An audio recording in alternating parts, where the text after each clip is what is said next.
Hey everyone, welcome back to Mirror's Edge Catalyst. We're still hanging out with Black November, down in their underground bunker. Rise up! Rise up. So we're not going to get on with the story today. We've got a couple side missions to take care of. And one of them is for Rebecca, and it's actually a really good one. You know, before you hit close on the video right away. It's a good one, I promise. I have no idea what's in the video, by the way. So, No. but Compared to a lot of side missions, this one is actually quite fleshed out. We sure taught Kruger's a thing or two, didn't we? Thanks, Icarus. Thanks for your input. Yeah, we did. We showed him. Any resistance work that needs doing? I'm in a revolutionary mood. Well, there's a food dome near Hell City, which needs someone to incite a low-caste rebellion. I was imagining something a bit closer to home. Our fight concerns all of Cascadia Faith. We're trying to build a better world. One where Noah would still be with us. Don't bring him into this. Then don't make light of our struggle. Okay, deal. As it turns out, I do have a task for you. I need someone to place a data tap on a comm antenna in the construction zone. Sounds like my kind of run. It is. Here's the data tap. I'll send the antenna location to your lead. Good luck.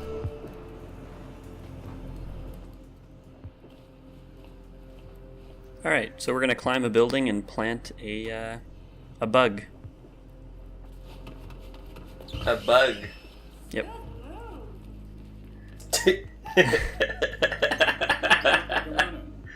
You like that?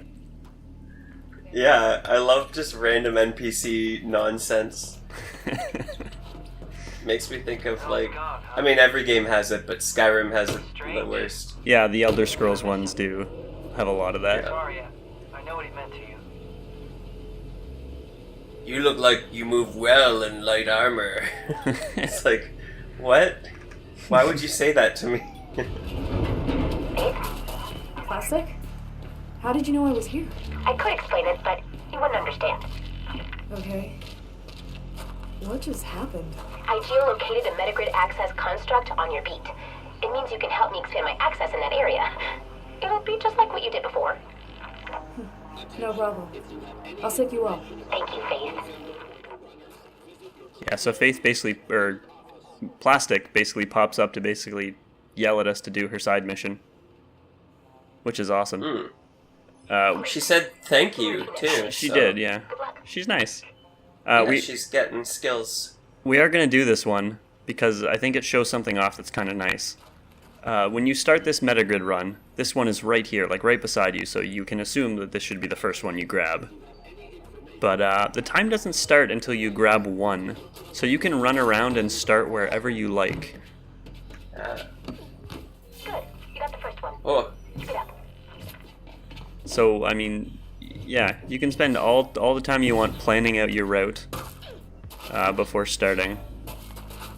And this is my preferred route for this one.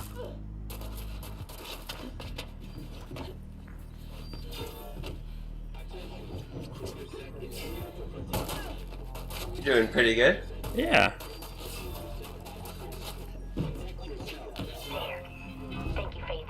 Soon I will have the entire city covered. Imagine that. Unlimited access, unlimited power. I'm thinking of hooking the whole metagrid up to the beat, as sort of a failsafe if we fail to stop reflection. Unlimited power. It's like a line straight from Emperor Palpatine. Yeah. So, I mean, does this not look like a runner's playground? Mm-hmm. It looks like a unfinished building.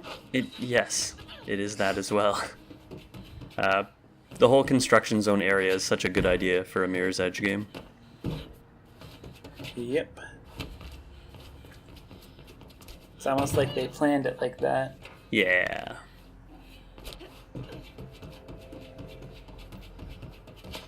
It's too bad. I wanted to go see the. I wanted to go incite a low-caste rebellion. I think that would have been more fun than this. I mean, it might have been. I feel like actually inciting rebellions Takes a lot of talking. Yeah. It's true, but I don't want to go see the. I want to go see the food domes. Yeah, no, that would be cool. I want to go see the low caste people and what it's like. I assume it's terrible. Do we not see that eventually? Or? Not in this game. Okay. There's a lot of stuff that's left kind of open-ended that, you could make a sequel and do a lot of cool revolutionary stuff. Sort of like, here we go again, the Hunger Games. I appreciate you helping us out. Yeah. But I can do That's actually what I was just thinking. Yeah. The bread riot place, whatever that district was. Yeah, I do remember that. But I don't know. I wonder if you had a whole game like this part with Black November, whether or not that'd be good or not. I had several talks with Isabel Kruger. It better be the same. Confused young woman. Yeah. She really believes in the conglomerate. Her father taught her well.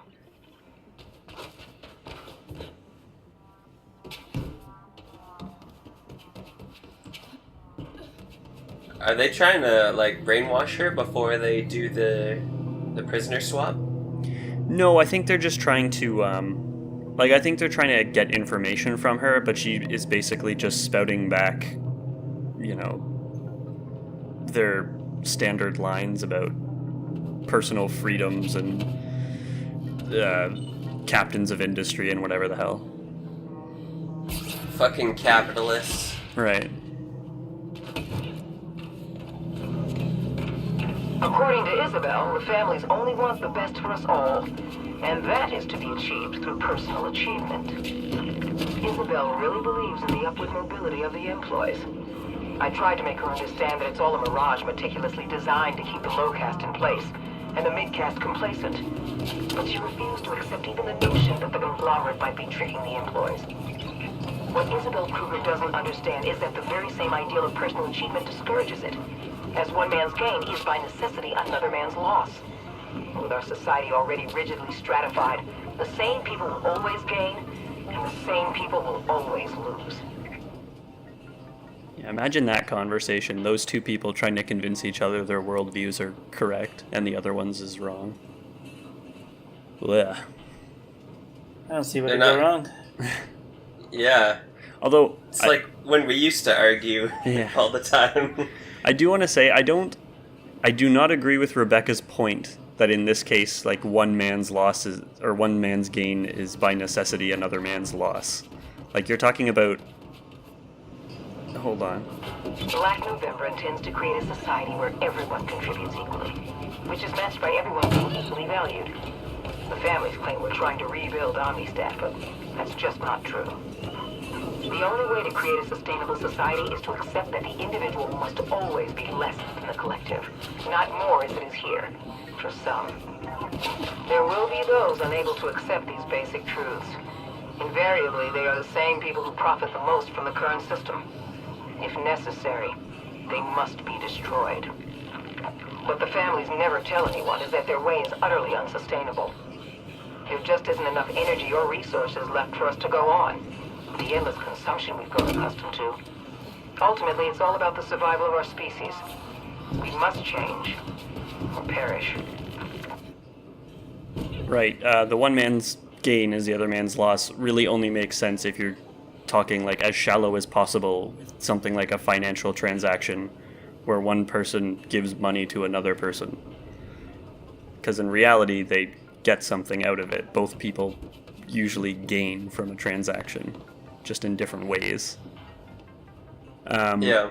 I No. agree. Sorry, Nick. I'm with her though completely. I think she is more correct, yes. I'm going to keep ranting here for a sec because her last conversation has an actually really interesting point in it about the unsustainability. We've mentioned before, or I've mentioned before, that the Cascadias on the coast and their only source of water is desalination. At the same time, their only source of power generation, or at least 90% of their power generation, is from fusion plants. Yes, fusion plants. That are pre-war. They're Omnistat built, and while Cascadians know how to maintain them, they actually do not know how to build them. Which means if any of their plants, like, break down, they're screwed. So, like, their entire civilization is sort of like on this teetering edge where as soon as one of their power plants fails, they will lose all of their, like, fresh water, and shit's gonna get bad real quick. There'll be an unshielded transponder amplifier there. Oh, I did not see that edge that you're holding on to. Yeah, no, I'll be honest, it took me a lot of takes where I tried to do like a wall run and then a quick turn and a jump to get onto the pipe, which is tough to do because it's hard to aim that so quickly. I found that ledge by accident, but it's way easier. Also, nocturnal birds. Or maybe that a maybe thing? just woke him I don't up. know. Owls? Yeah, they're owls. That's a good one.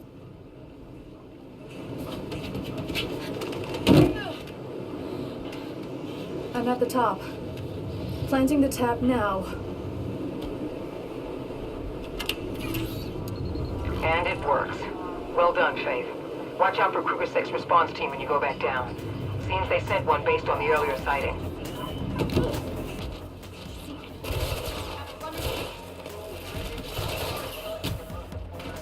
It's actually something kind of interesting here. We only fight enforcers. I mean, it's probably just because it's a side mission, but normally they try and mix it up to give you a hard time, but enforcers are pretty easy to fight. Okay, Yeah, you kicked their ass. here goes. Yeah, there's kind of a cool thing about enforcers I don't know if I've mentioned. They won't shoot at you if you're too close to another Krugersek person. Oh. That's funny. Yeah. That's sort of their weakness, is that if you sort of are fighting with another guy, they won't shoot at you for fear of hitting them.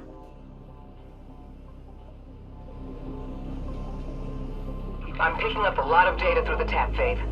Thank you. This will be instrumental in our struggle. No problem. It was refreshing. I wonder about your ideals, Faith.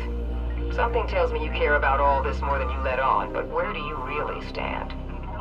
I'm not expecting an answer. You might not even have one, but the question should still be asked.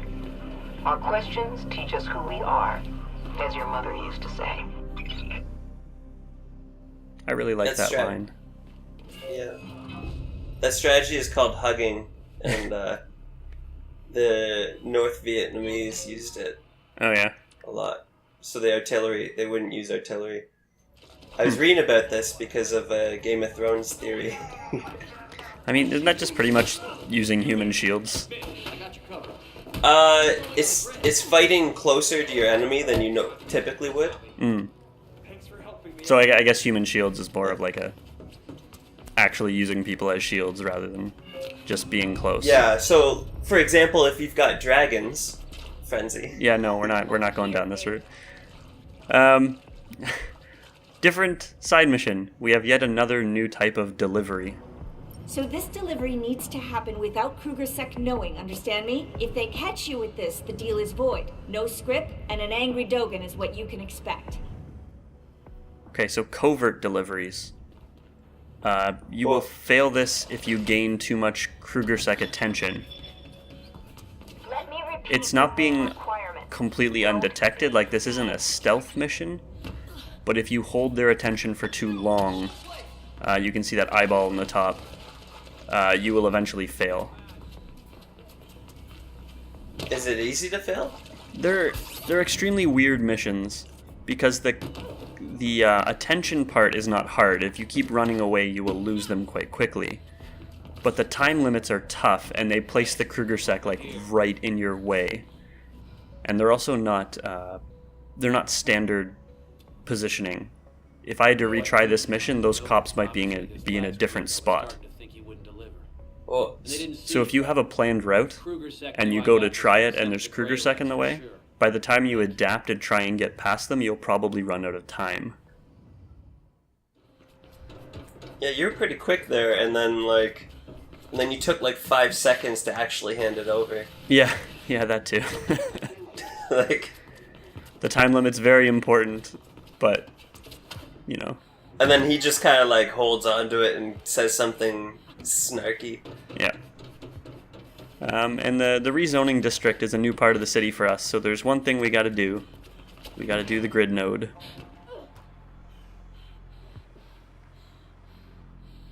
I just thought that was a cool jump. Mm-hmm.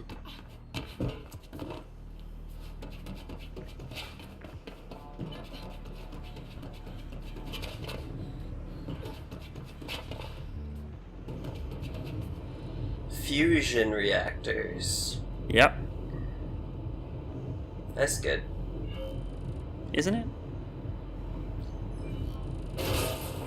Yeah, it'd be, I remember, I mean, there's always news stories about, like, fusion or cold fusion or whatever, but they were, like, talking about one that'll fit in, like, an 18-wheeler's trailer or something like that. Yeah. Like, and then you hear nothing about it.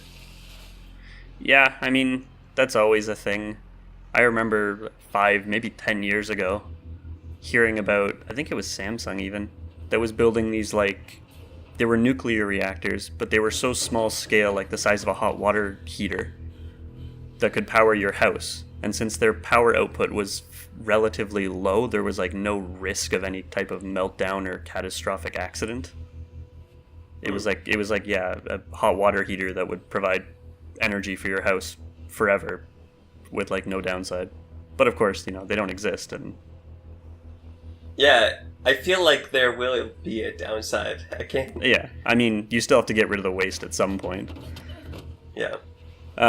This grid node is really, really cool because they kept the theme of the sort of construction area. I like it a lot. I think everything's a construction area. I know, that's all I can think. I mean, this whole area pretty much is. And then in the area that's not the construction area, there's buildings under construction too, because it works so well.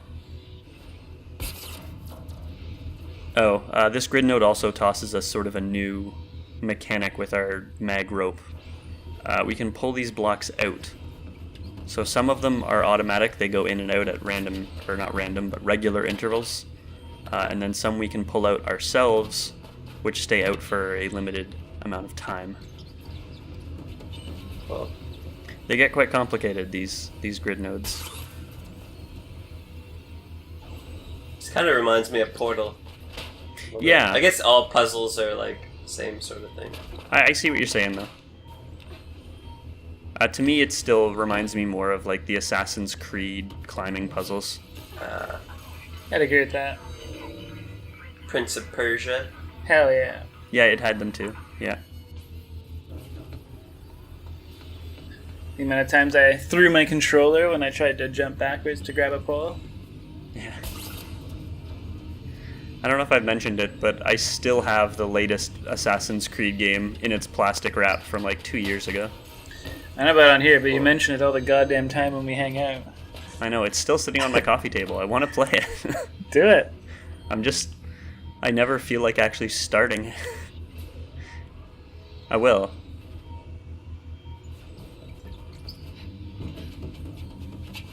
Yeah, I feel like it's sitting on your table in the plastic wrap is like the equivalent of buying something on Steam and never installing it. Yeah. I got a few of those. Oh, I got tons of those. Oh, I gotta install GTA again and see how it actually runs on my new computer. Oh. You sure you want to jump down that rabbit hole? It would not run on my old computer. No? No, and like single player settings, like you can tone down enough to play, but it's brutal. And then multiplayer just is like, no, try again when you have more money, bitch.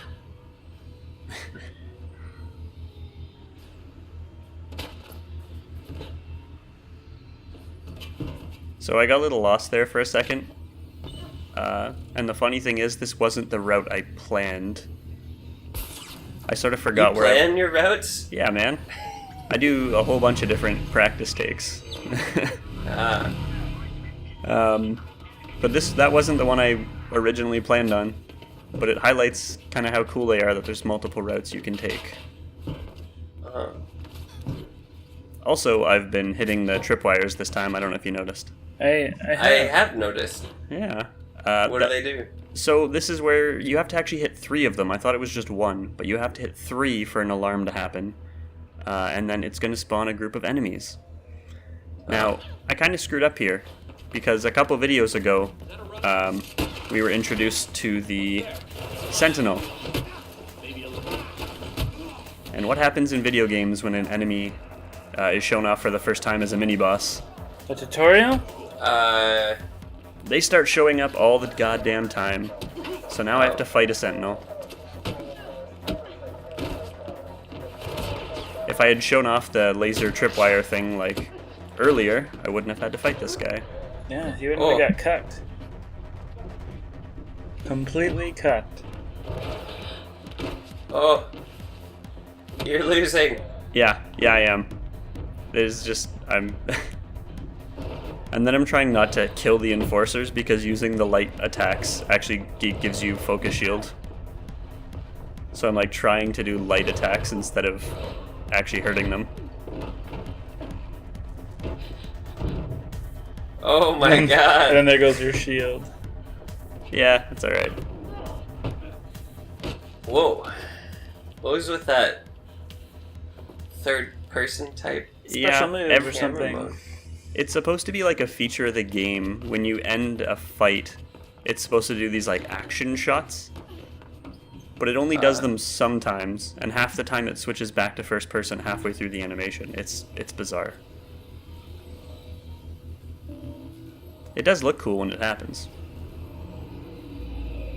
Yeah, it didn't, it was kind of jarring. Yes, it is that.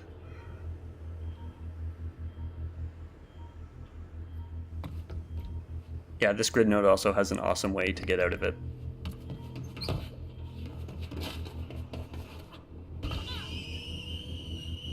A slide. Yeah, man.